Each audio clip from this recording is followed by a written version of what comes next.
They called her the Hollow Wolf. For 8 years, Kestrel Vane had lived a lie so complete that even her own heartbeat believed it. She scrubbed their floors. She swallowed their insults. She let them believe she was broken, a wolf less omega cursed by the moon goddess herself.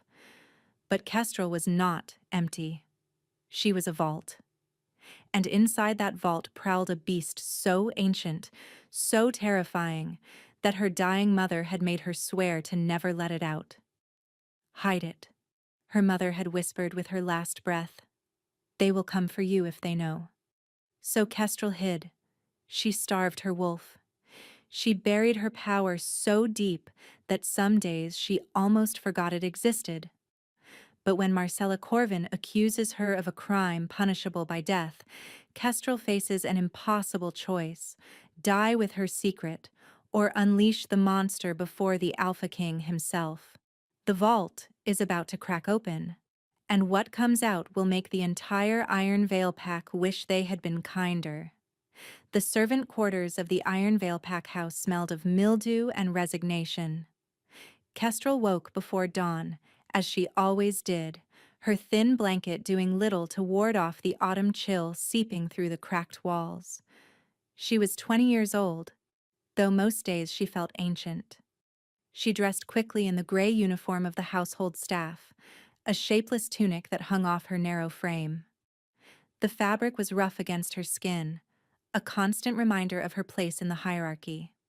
She caught her reflection in the warped tin mirror nailed to the wall. Pale, gaunt, unremarkable. Good. Invisible was safe. Kestrel made her way down the back staircase, keeping her footsteps silent. The main house was stirring. She could hear the cooks clattering pots in the kitchen and the distant rumble of guards changing shifts at the front gate. She slipped into the east corridor, her bucket and scrub brush in hand, hoping to finish the floors before the family woke. She did not get her wish. Well, well, the voice slithered down the hallway like oil on water. The ghost girl rises. Kestrel's stomach clenched. She kept her eyes on the marble tiles beneath her feet. Marcella Corvin emerged from the shadows, flanked by two Omega girls who had long ago learned that siding with the bully was safer than becoming the target. Marcella was the Beta's only daughter, a willowy brunette with sharp cheekbones and sharper cruelty. She wore a silk robe that cost more than Kestrel would earn in a decade. I asked the kitchens to send breakfast to my room an hour ago.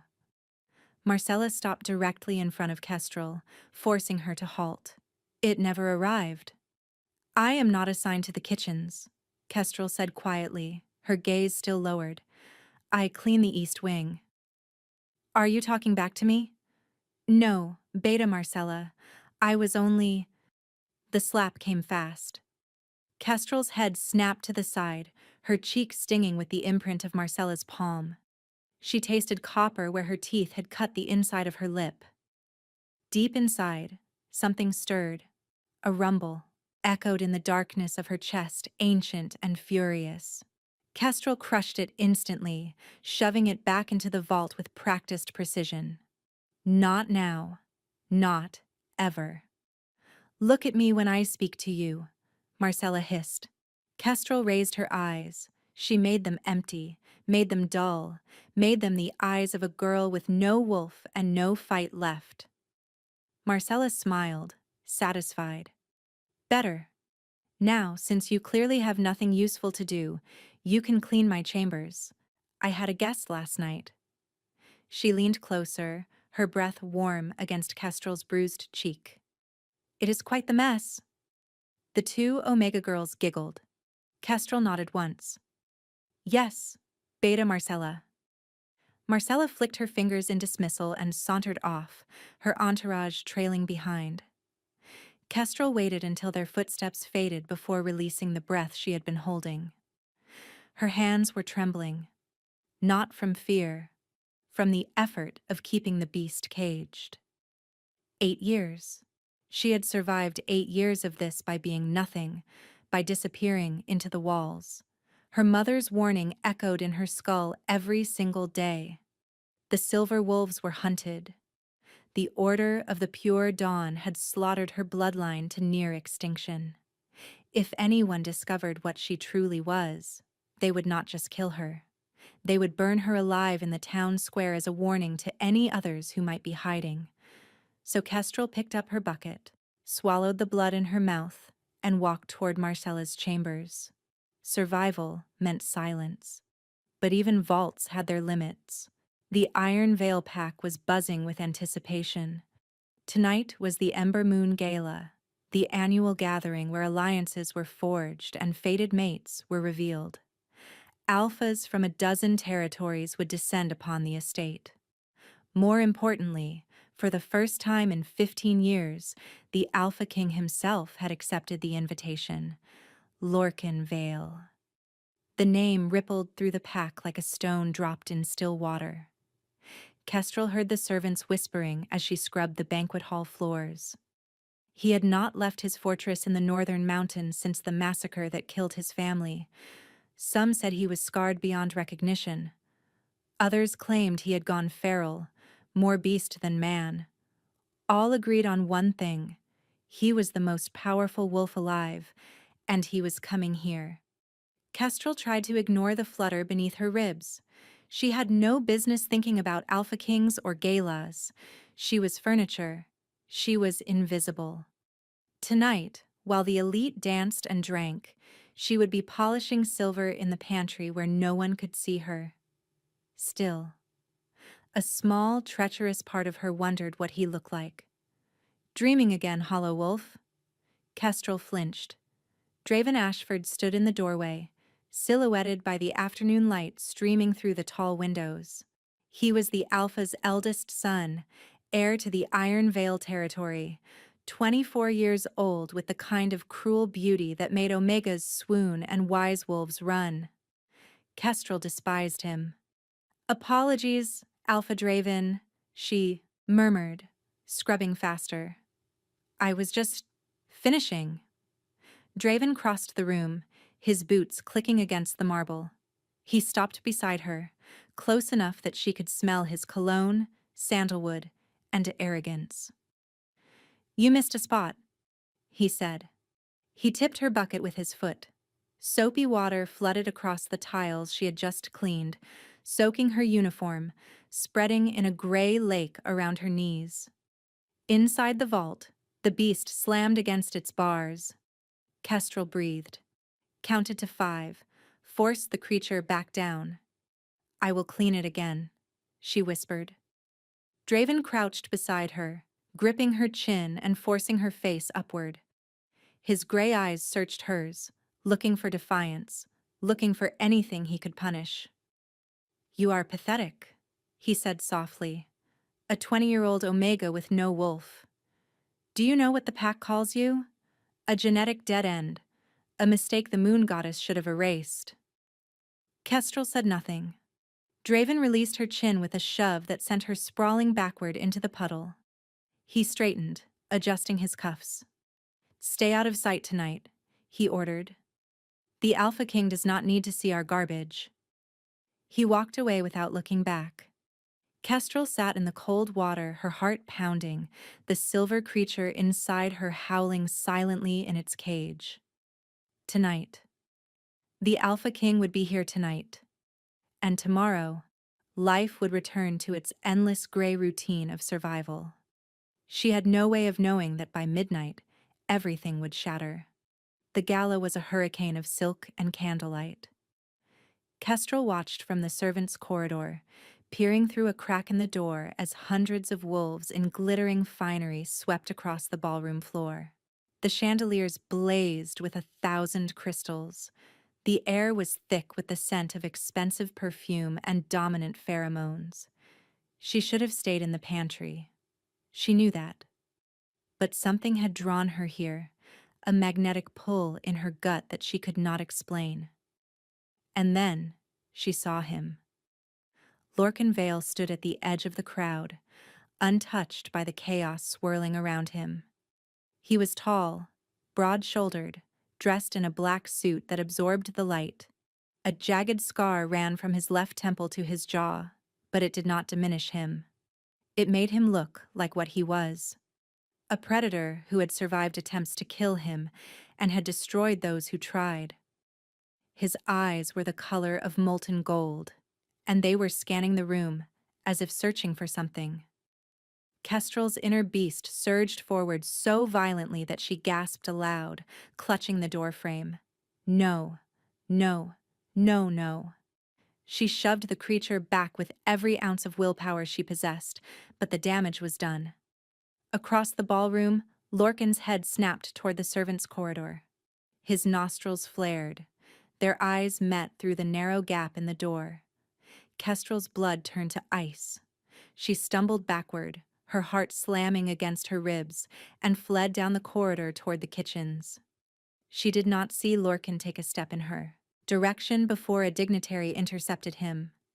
She burst into the pantry, pressing her back against the cold stone wall, breathing in ragged gasps. What was that? What had just happened? The monster in her chest was pacing frantically, whining, clawing, and desperate in a way Kestrel had never felt before. Before she could make sense of it, the pantry door crashed open. 2 guards seized her by the arms, dragging her off her feet. What? Let go of me. Kestrel struggled, but they were betas, far stronger than a supposed wolf-less omega. They hauled her through the kitchen, past the shocked staff, and shoved her through the ballroom doors. The music stopped. 500 heads turned toward the commotion. Kestrel hit the polished floor on her hands and knees, her gray servant's uniform soaked and filthy, her hair falling loose around her face. The silence was suffocating. "This is the one!" Marcella's voice rang out, high and triumphant. Kestrel looked up. Marcella stood beside an elderly wolf seated in a wheeled chair. Elder Thaddeus, one of the pack's most respected counselors, his face pale as death, bandages wrapped around his throat. "This Omega attacked Elder Thaddeus in his chambers an hour ago," Marcella announced to the crowd. She tried to tear out his throat. "That is a lie!" Kestrel shouted, scrambling to her feet. "I have never—" "Silence!" Alpha Ashford thundered from the dais. Draven stood beside his father, his expression unreadable, though Kestrel caught the faintest curl at the corner of his lips. This was a setup. She understood it instantly. They were framing her. And then, from the edge of the crowd, a deep voice cut through the chaos. "This accusation carries a death sentence." Lorcan Vale stepped forward, his lupine stare fixed on Kestrel. "I will oversee the trial myself." The great hall had transformed into a courtroom. Kestrel stood in the center of a circle of witnesses, her wrists bound in iron chains that burned against her skin. Wolfsbane-laced metal, designed to suppress a shifter's beast. The irony was not lost on her. They thought she had no wolf to suppress. Alpha Ashford presided from his throne, Draven at his right hand, Marcella seated smugly among the spectators. Elder Thaddeus sat in his wheeled chair, bandages fresh, his eyes avoiding Kestrel entirely. Lorcan Vale had taken position near the eastern pillar, arms crossed, watching with an intensity that made Kestrel's skin prickle. "The accusation has been made," Alpha Ashford announced. "Kestrel Vane, Omega of no lineage, stands accused of attempted murder against a pack elder. The punishment, if found guilty, is death by silver flame." Murmurs rippled through the crowd. "I did not do this," Kestrel said, her voice steady despite the terror clawing at her chest. "I was cleaning the east wing. I never entered Elder Thaddeus's chambers." "Lies!" Marcella spat, rising from her seat. "I saw her fleeing his corridor with blood on her hands." "There was no blood. I was scrubbing floors." "Enough." Draven stepped forward, silencing her with a raised hand. He descended from the dais, circling her slowly, his boots echoing in the hushed hall. "We have a witness, we have a victim, and we have you, a wolf, less nobody with no alibi, and no one to speak for you. He stopped in front of her, tilting his head. Did you really think you mattered, Kestrel? Did you think anyone would believe you over a beta's daughter? Kestrel's throat tightened. She looked around the room, searching for a single friendly face. The servants would not meet her eyes. The Omegas she had shared meals with stared at the floor. She was utterly alone. There is one way to settle this. Lorcan's voice cut through the tension. Every head turned toward the Alpha King. He pushed off from the pillar and walked toward the circle, his presence commanding immediate silence. Pack law permits a trial of Fang when evidence is disputed, Lorcan continued. The accused may fight to prove their innocence. If the moon goddess favors them, they survive. If not, he let the implication hang. Alpha Ashford shifted uncomfortably. With respect, Alpha King, she has no wolf. A trial of Fang would be execution by another name. Then she may choose a champion, Lorcan said, his amber gaze never leaving Kestrel's face. Unless she wishes to fight for herself. Draven laughed, a cold, mocking sound. A champion? Who would fight for a hollow wolf? She is worthless. She has always been worthless. He leaned close to Kestrel, his breath hot against her ear. No one is coming to save you, he whispered. You will burn tonight. Kestrel closed her eyes. 8 years of hiding, 8 years of silence. And it had led her here, to die for a crime she did not commit. Unless, inside the vault, the creature lifted its head. I will fight for myself. The words left Kestrel's mouth before she could stop them. The hall erupted in whispers, then laughter. Draven stepped back, incredulous. You? He gestured at her frail frame, her bound wrists, and her servant's rags. You cannot even shift. This is suicide. Then it should be quick, Kestrel said quietly, and you will have your entertainment. Alpha Ashford exchanged a glance with Lorcan, who gave a single nod. The Alpha shrugged. Very well. The trial of Fang will commence at midnight in the stone circle. Marcella Corvin, as the accuser, may choose the pack's champion. Marcella's smile was venomous. I choose Draven. Of course she did. Draven was the strongest fighter in Iron Vale, undefeated in 12 trials. He had killed 3 wolves in the circle without breaking a sweat. Kestrel was marched to a holding cell beneath the great hall. The guards threw her inside and locked the iron door without a word. She sat on the cold stone floor, her back against the wall, and finally let herself breathe. The silver beast was fully awake now, pacing restlessly, filling her skull with images of blood and vengeance. I know, Kestrel whispered to the creature. I know. For 8 years, she had kept her promise. She had starved her wolf, hidden her power, and lived as less than nothing to survive. But her mother had never anticipated this. Die with the secret, or break the vow to live. Kestrel pressed her palm against her chest, feeling her heartbeat thunder beneath her ribs. Forgive me, Mother.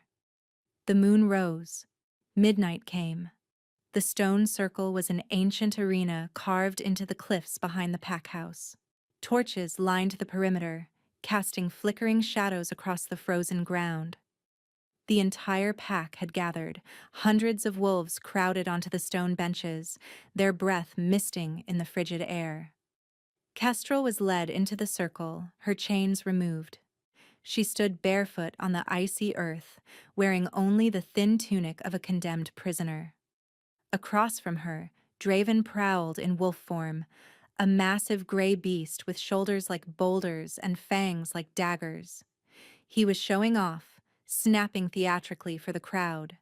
Lorcan Vale watched from a raised platform, his expression unreadable. Begin! Alpha Ashford's voice boomed. Draven lunged. Kestrel did not run. She closed her eyes and opened the vault. The shift was not painful. It was release. 8 years of suppression, 8 years of starvation and 8 years of chains crumbled in a single breath. Her bones sang as they realigned. Her skin rippled as fur erupted across her body. She grew and grew and grew, far beyond the size of a normal wolf. Draven's charge faltered. He skidded to a halt, his eyes widening in pure terror. Where the frail Omega had stood, a monster now rose. Kestrel's wolf was enormous, nearly 8 feet at the shoulder, towering over Draven like a dire wolf over a pup. Her fur was not gray or brown or black. It was pure, liquid silver, shimmering like moonlight made solid. Her eyes blazed gold, ancient and merciless. The crowd went silent. Then the screaming started. Omegas collapsed to their knees, unable to withstand the pressure of her aura. Betas trembled, whimpering, their wolves forcing them to submit. Even the alphas in attendance staggered, fighting against the primal command radiating from her very presence. Draven tried to run. Kestrel did not let him. She crossed the distance in a single bound, slamming into him with the force of an avalanche. Her jaws closed around his hind leg, and she whipped her head, sending him careening across the stone circle. He crashed into the arena wall with a sickening crunch. Kestrel stalked toward his crumpled form, a low rumble emanating from her chest. The sound cracked the stone beneath her massive paws. Draven shifted back to human form, clutching his mangled leg, blood pouring between his fingers. His arrogance was gone. His cruelty was gone. All that remained was a broken boy staring up at the monster he had tormented for 8 years. "Please," he whimpered. "Please, I yield, I yield." Kestrel loomed over him, her burning gold irises searing into his soul. She opened her jaws, and the roar that erupted shook the mountain itself. Every torch in the arena extinguished. Every wolf in attendance flattened against the ground, instinct overriding pride. And from the raised platform, a slow clapping began. Lorcan Vile descended into the stone circle, utterly unaffected by the aura that had brought an entire pack to its knees. He walked past the groveling wolves, past the trembling guards, past Alpha Ashford, who looked like he might faint. He stopped 10 feet from the silver wolf. Kestrel turned her massive head toward him, her luminous stare narrowing. The beast inside her recognized something in him. Not prey, not threat. Something else, something that made the creature pause. Lorcan did not bow, but he inclined his head, a gesture of respect between equals. "Argentum bloodline," he said, his voice carrying across the silent arena. "The silver wolves. I thought your kind had been extinct for 200 years. Kestrel's wolf rumbled, low and warning. "Easy," Lorcan murmured. He took another step closer, his wolf-bright stare meeting hers without fear.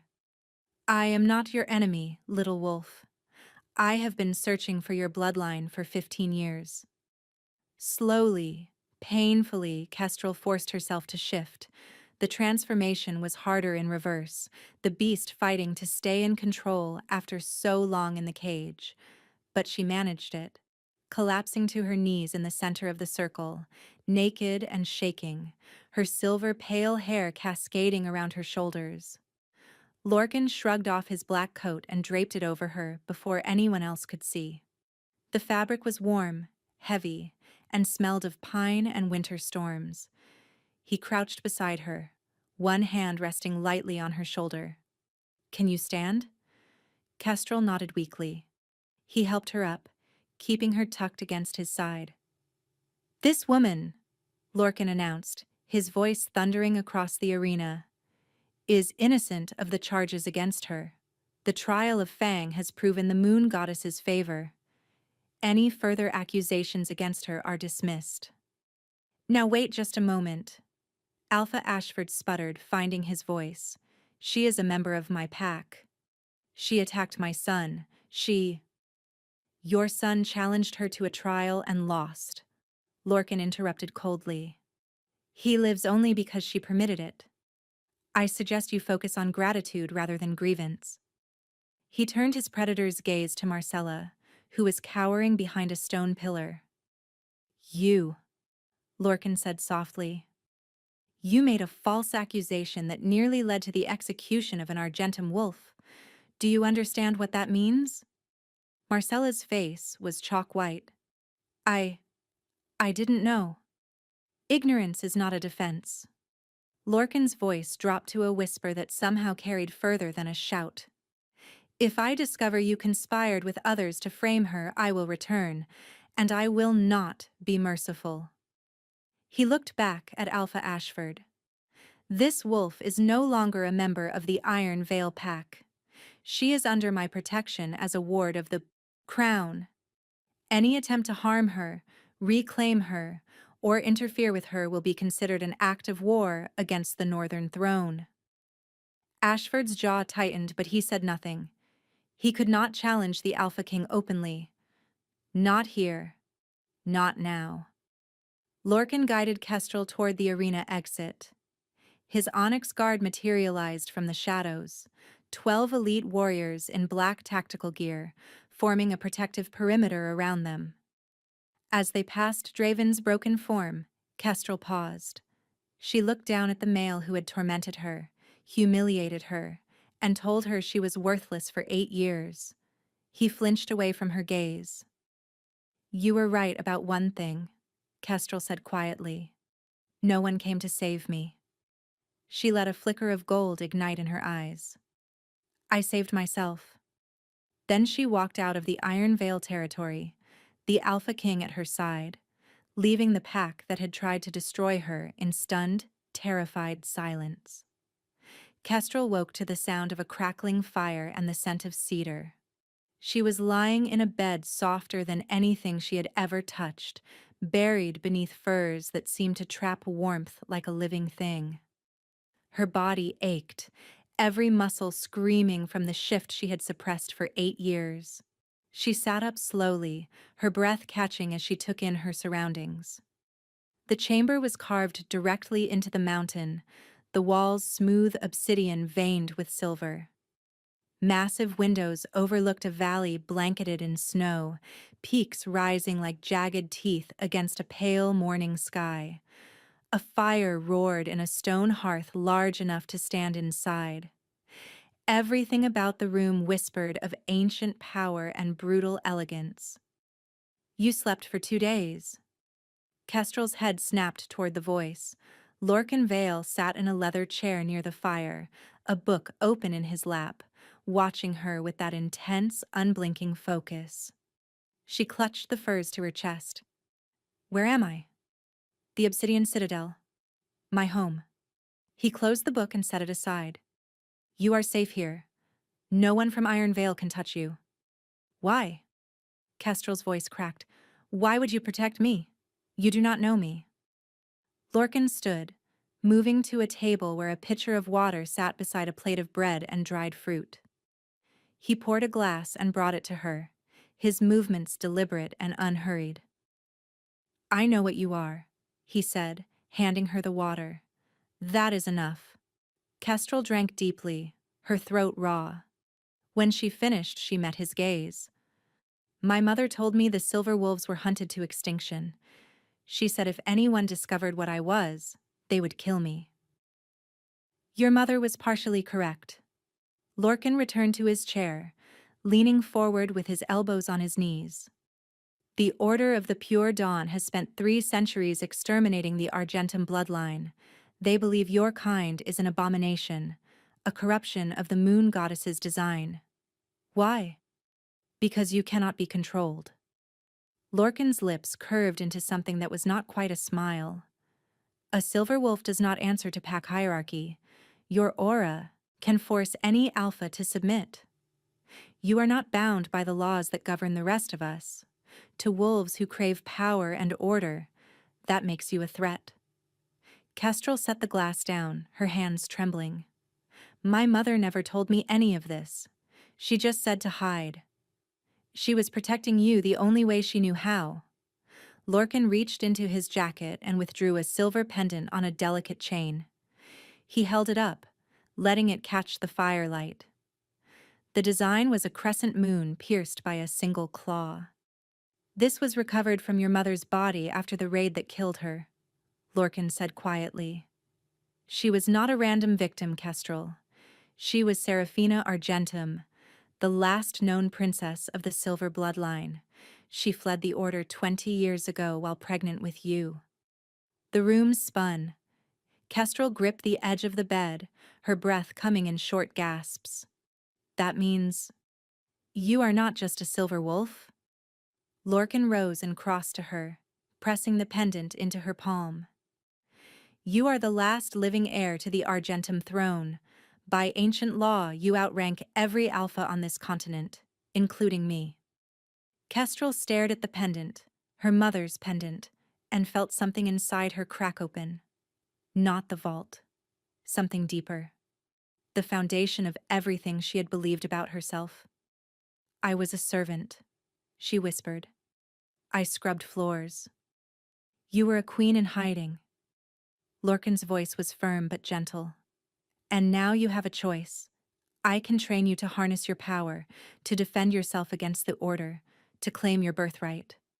Or I can give you gold and a new identity in the human world. You would never have to shift again." Kestrel looked at him, this scarred king who had plucked her from the ashes of her old life. "If I stay," she asked, "what happens?" Lorcan held her gaze. "War. The Order will come for you. Iron Veil will not let the insult of your escape go unanswered. And every unmated alpha who witnessed your shift will be drawn to you like moths to a flame." He paused, his expression growing more serious. "There is something else you should know. The oldest texts speak of Argentum wolves who could channel the moon goddess herself, summoning silver fire that burned only the corrupt. But that power has not been seen in 500 years. If it manifests in you, it could change everything. And if I run, you survive. Maybe. But you will spend the rest of your life hiding, and your wolf will eventually consume you from the inside." Kestrel closed her fingers around the pendant. "I am done hiding." 3 weeks passed in the Obsidian Citadel. Lorcan assigned his finest warriors to train Kestrel in combat, both in human form and wolf. She learned to control her shift, to summon her beast without losing herself to its fury. She learned to fight with claws and fang, to use her aura as a weapon rather than an uncontrolled explosion. She was eating dinner alone in her chambers when the alarm bells began to toll. Kestrel was on her feet instantly, the silver creature inside her surging to the surface. She raced through the corridors, following the sound of shouting until she reached the main hall. Lorcan stood at the center of the room, surrounded by his onyx guard. Across from him, flanked by a dozen Iron Veil warriors, stood Draven Ashford. He was walking with a limp, his leg still healing from the trial, but his eyes burned with a fury that made Kestrel's stomach clench. "You have no authority here, Ashford," Lorcan said coldly. "Leave before I have you removed in pieces." "I invoke the right of reclamation," Draven spat. "She was promised to me. My father arranged a mating contract when we were children. It was never dissolved." Kestrel felt the blood drain from her face. "That is a lie." "Is it?" Draven pulled a rolled parchment from his coat and threw it at Lorcan's feet. "My father's signature. Her mother's signature. Witnessed by 3 elders. She belongs to Iron Veil. She belongs to me." Lorcan did not touch the parchment. His keen stare flickered to Kestrel, a question in them. "I never knew," Kestrel breathed. "My mother never told me." "Because she fled before the contract could be executed," Draven sneered. "But blood law is blood law. The right of reclamation allows me to claim what is mine." "She is not property," Lorcan warned, his aura flaring. The temperature in the room dropped 10 degrees. Draven held his ground, though sweat beaded on his forehead. Then let her prove it. Trial by combat. If she defeats my champion, the contract is void. If she loses, she returns to Iron Vale as my mate. And if she refuses, then she admits the contract is valid. Draven's smile was poison, and the Council of Elders will enforce it. Not even you can defy ancient law, Alpha King. Silence hung heavy in the hall. Kestrel stepped forward, her chin high. Who is your champion? Draven's smile widened. I am. You already lost to me once. That was a trial for your innocence. Draven's eyes glittered. This is a trial for your freedom. Different rules. I am permitted weapons. Silver weapons. The beast inside Kestrel snapped in fury. Silver was poison to their kind. A single cut could weaken her. A deep wound could kill her. Lorcan moved to her side, his voice low. You do not have to accept. We can fight this in the council. And spend months in legal battles while he parades that contract before every pack on the continent? Kestrel shook her head. No, I end this now. She looked at Draven, letting her eyes blaze with lupine fire. I accept. The combat arena beneath the obsidian citadel was older than the fortress itself. It had been carved into the mountain by the first wolves, a sacred space where disputes were settled in blood. The floor was black stone, worn smooth by centuries of battle. Torches lined the walls, casting dancing shadows across the assembled crowd. Word had spread. Alphas from 6 territories had arrived to witness the trial. The Council of Elders sat in elevated seats, their ancient faces impassive. This was not just a fight. It was a spectacle that would reshape the political landscape of the entire kingdom. Kestrel stood on the northern end of the arena, barefoot, wearing a simple black combat suit that allowed full range of movement. Her silver hair was braided back from her face. The pendant her mother had worn hung around her neck. Draven entered from the south, stripped to the waist, his muscled torso covered in tribal tattoos that marked his kills. In his right hand, he carried a short sword of pure silver. In his left, a silver dagger. The sight of the weapons made the beast inside Kestrel recoil. Nervous, Draven called across the arena. You should be. I have been waiting for this moment since you humiliated me. Kestrel said nothing. She breathed deep, centering herself, feeling her wolf coil in her chest like a spring. Elder Corvinus, the eldest of the council, rose from his seat. The terms are set. Draven Ashford fights to claim Kestrel Vane under the right of reclamation. Kestrel Vane fights for her freedom. The trial ends when one combatant yields, is incapacitated, or is dead. He raised a withered hand. Begin. Draven did not shift. He wanted to kill her as a human, to prove his dominance, to make the victory personal. He charged across the arena, silver blade singing through the air. Kestrel dodged the first slash by inches, feeling the burn of the silver even without contact. She spun away from the dagger thrust, her movements fluid, drawing on every hour of training Lorcan's warriors had drilled into her. But Draven was fast. Faster than he had been at Iron Vale. He had trained for this. He had prepared. The silver sword caught her across the ribs. Kestrel gasped as fire erupted along her side.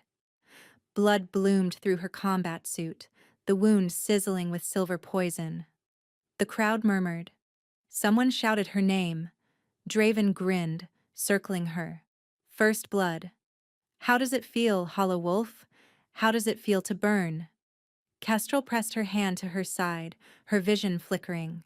The silver was spreading through her system, weakening her, slowing the beast inside. I have been burned before, she said through gritted teeth, by words, by fists, by every person who looked at me like I was nothing. She straightened, ignoring the agony in her ribs. This is just pain, and pain I can survive. She shifted. The transformation was faster now. smoother. In 3 heartbeats, the massive silver wolf stood in her place, blood matting the fur along her flank, but her radiant stare undimmed by pain. Draven's confidence flickered. He raised his weapons, backing away. Kestrel lunged. She did not go for his throat. She went for his weapons. Her jaws closed around his sword arm, and she wrenched her head sideways. The crack of breaking bone echoed through the arena. Draven screamed, the silver sword clattering to the ground. He slashed wildly with the dagger, catching her shoulder. More fire. More poison. But Kestrel did not stop. She released his arm and slammed her massive paw into his chest, sending him flying across the arena. He crashed into the stone wall and crumpled to the ground, gasping for air. Kestrel stalked toward him, a thunderous vibration emanating from deep in her chest. Draven scrambled backward, clutching his mangled arm, his face twisted in terror. "Wait! Wait! I yield! I yield!" Kestrel stopped inches from his face. Her luminous gaze bore into his, and she let him see exactly what she was. Not the servant he had tormented. Not the hollow wolf he had mocked. A predator. A queen. A nightmare he would never escape. She shifted back to human form, standing over him naked and bleeding but utterly triumphant. "The contract is void," she said, her voice ringing across the silent arena. "I am no one's property. I never was." She turned to the Council of Elders. "Is it done?" Elder Corvinus nodded slowly, something like respect flickering in his ancient eyes. "It is done. Kestrel Vane is free." Lorcan appeared at her side, draping his coat over her shoulders as he had done before. His hand rested on her lower back, steadying her as the silver poison weakened her legs. "Get him out of my citadel," Lorcan ordered his guards. "If he ever returns, kill him on sight." The Onyx guard dragged Draven's broken form from the arena. As he passed Kestrel, he spat at her feet. "This is not over," he hissed. "The Order knows about you now. They are coming. And when they burn you alive, I will be there to watch." Kestrel met his gaze without flinching. "Then I will save you a seat in the ashes." The guards hauled him away. The crowd erupted in whispers, some awed, some fearful. An Argentum wolf had returned. The balance of power had shifted. And somewhere in the shadows, messengers were already riding toward the Order of the Pure Dawn. The healers worked on Kestrel for hours, drawing the silver poison from her wounds with poultices and ancient chants. By the time they finished, she was exhausted, barely able to keep her eyes open. Lorcan stayed. He sat beside her bed, silent, watching her breathe. When the last healer left, he finally spoke. "You could have died." Kestrel turned her head to look at him, but I did not. "That is not the point." His voice was rough, raw in a way she had never heard. "When he cut you, when I saw the blood." He stopped, jaw clenching. Kestrel studied his face, the scar that ran from temple to jaw, the fierce intensity in his eyes that had witnessed centuries of war, the tension in his shoulders that spoke of a man barely holding himself together. "You were worried about me," she said softly. "I was terrified for you." He met her gaze, and for the first time, the mask of the Alpha King slipped. Beneath it was just a man, scarred and lonely, who had found something worth protecting. "I have not felt terror in 15 years, Lorcan continued. "Not since the night my family burned. I thought that part of me was dead. And then you walked into that arena and I—" He stopped again, shaking his head. Kestrel reached out and took his hand. His fingers were calloused, warm, and strong. He stiffened at her touch, then slowly relaxed. "I did not ask you to save me," she whispered. "But you did anyway. Why?" Lorcan was silent for a long moment. Then he raised her hand to his lips and pressed a kiss to her knuckles. Because my wolf recognized you the moment I saw you through that servant's door, he said quietly. You are my mate, Kestrel. I have known since the gala. I have been fighting it because you deserved the choice I never had. Kestrel's heart stuttered. The pull she had felt, the magnetic draw, it had not been fear or adrenaline. It had been the bond. And if I choose you? She asked. Lorcan's eyes smoldered with restrained fire. Then the moon goddess help anyone who tries to take you from me. Kestrel pulled him closer, and when their lips met, the bond between them ignited like wildfire. They came 3 nights later. Kestrel woke to the smell of smoke and the sound of screaming. She was on her feet before her eyes fully opened, the silver creature inside her surging to the surface. Lorcan was already gone, his side of the bed cold. She grabbed a blade from the bedside table and ran. The obsidian citadel was under siege. Flames licked the eastern towers. Bodies of onyx guard littered the corridors, throats slit, chests pierced with silver arrows. The attackers wore white masks painted with a rising sun, the order of the pure dawn. Kestrel fought her way toward the great hall, cutting down 2 masked soldiers who lunged at her from the shadows. The silver in their weapons burned her palms, but she did not slow. She burst through the hall doors and froze. Lorcan was on his knees, silver chains wrapped around his wrists and throat. A dozen order soldiers surrounded him, their crossbows aimed at his heart. Standing before him was a woman in white robes, her face hidden behind an ornate sun mask. The last Argentum, the woman said, her voice melodic and cold. We have been hunting your bloodline for 300 years, and now, finally, the purge will be complete. Let him go, Kestrel bit out. The woman laughed. The Alpha King? He is merely bait, child. We knew you would come for him. The mate bond is so predictable. She raised a hand, and a soldier pressed a silver blade to Lorcan's throat. Blood trickled down his skin. Shift, and he dies, the woman said. Surrender, and I will make his death quick. Resist, and I will make you watch him burn before I take your head. Kestrel's mind raced. A dozen soldiers, silver weapons, Lorcan incapacitated. The odds were impossible. But she was not just any wolf.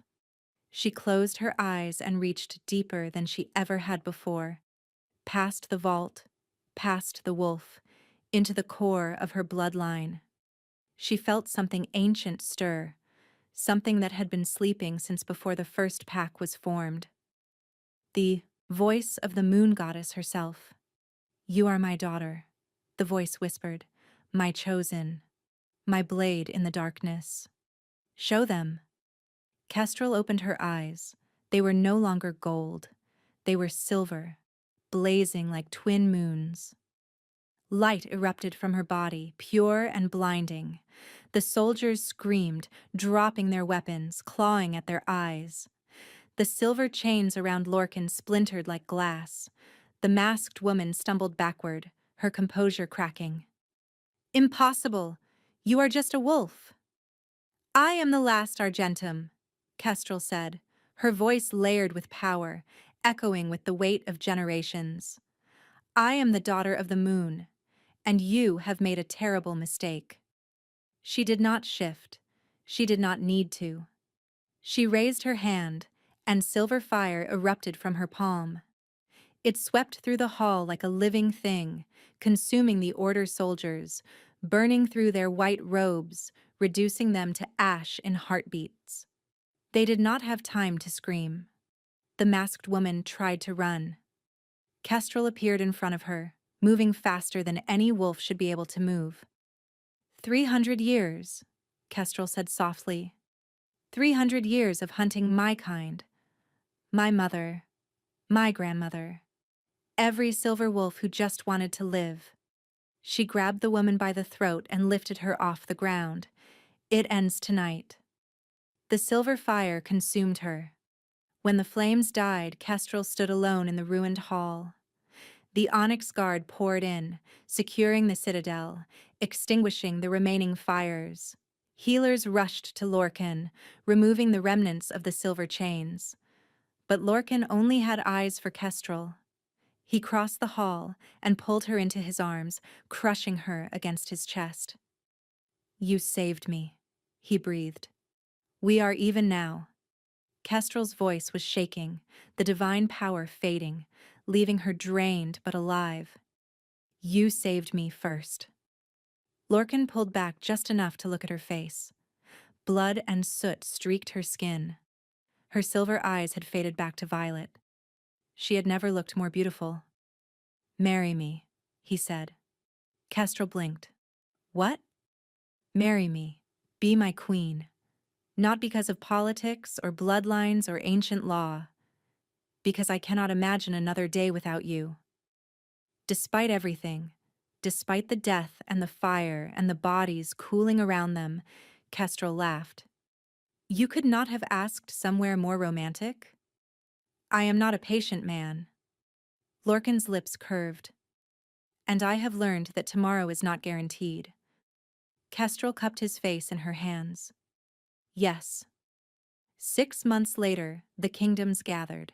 The great hall of the Obsidian Citadel had been rebuilt, grander than before. Banners of silver and black hung from the rafters.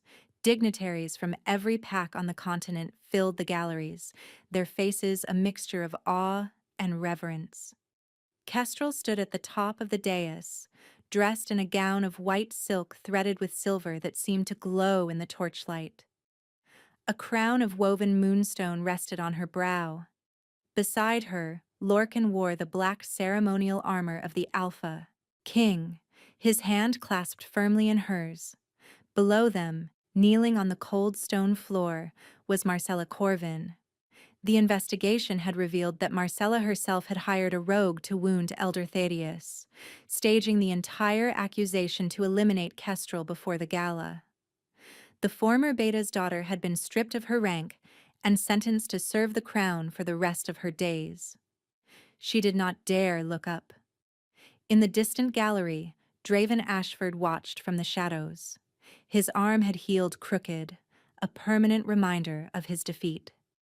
He had been exiled from Iron Vale after his father's death, a lone wolf with no pack and no future. He met Kestrel's eyes across the hall. She did not gloat. She did not smirk. She simply looked through him, as if he were nothing. Because he was. "Citizens of the Northern Realm," Lorcan's voice boomed across the hall. "I present to you my mate, my equal, my queen, Kestrel Argentum, the Silver Wolf reborn." The crowd erupted in cheers. Wolves howled in celebration, the sound echoing off the mountain peaks.